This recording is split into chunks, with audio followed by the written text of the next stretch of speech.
26 जनवरी 1950 सुबह। भारत केवल एक नया राष्ट्र नहीं बना, उस दिन भारत ने अपना स्वर पाया। एक ऐसा स्वर जिसमें बराबरी की गूंज थी, न्याय की दृढ़ता थी और भविष्य की रोशनी थी। पर उस स्वर के पीछे केवल 299 सदस्यों की कलम नहीं थी, उसके पीछे थी 15 स्त्रियां भी, संख्या में कम पर संकल्प में असीम। 1946 दिल्ली का संविधान भवन, ऊंची छतें, भारी मेजें, गंभीर चेहरे। यहाँ इतिहास लिखा जा रहा था, परंपराओं और सत्ता से भरे पुरुषों के बीच।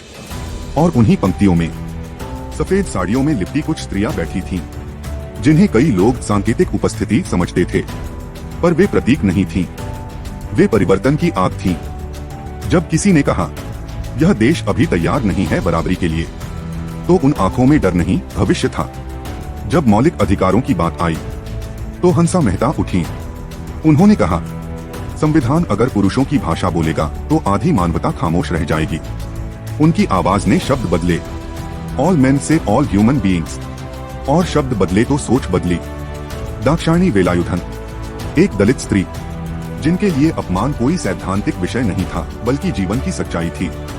उन्होंने कहा, अस्पृश्यता कोई सामाजिक कुरीति नहीं, यह एक अपराध है। और वही शब्द बने अनुच्छेद 17, जो आज भी अन्याय के सामने दीवार है।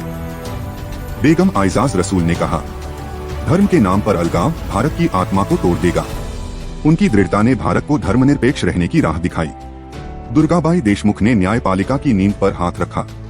उन्होंने उम्र, अधिकार और संरचना पर सवाल उठाए, क्योंकि वे जानती थीं, न्याय वही है जो सब तक पहुंचे।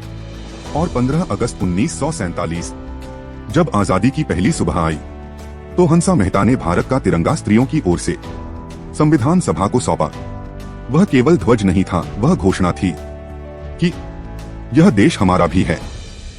उनकी बातों को कई बार भावनात्मक कहकर टाल दिया गया, कई बार हंसी उड़ाई गई, कई बार चुप कराने की कोशिश हुई, पर उन्होंने कभी विशेषाधिकार नहीं मांगा। उन्होंने आरक्षण भी नहीं चाहा, क्योंकि वे चाहती थीं सम्मान, दया नहीं। वे जानती थीं सच्ची समानता संविधान में लिखी जाती है, पर जीती जाती है साहस से। अंततः संविधान केवल कागज नहीं था।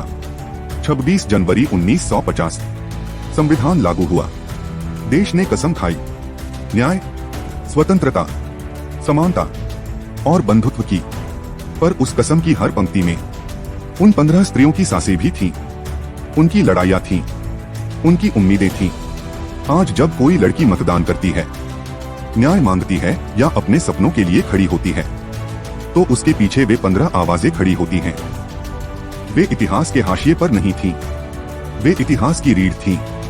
और जब भी तिरंगा लहराता है, तो हवा में एक मौन स्वर गूंजता है, यह संविधान केवल पुरुषों ने नहीं, भारत की बेटियों ने भी लिखा है। Don't forget to like and subscribe.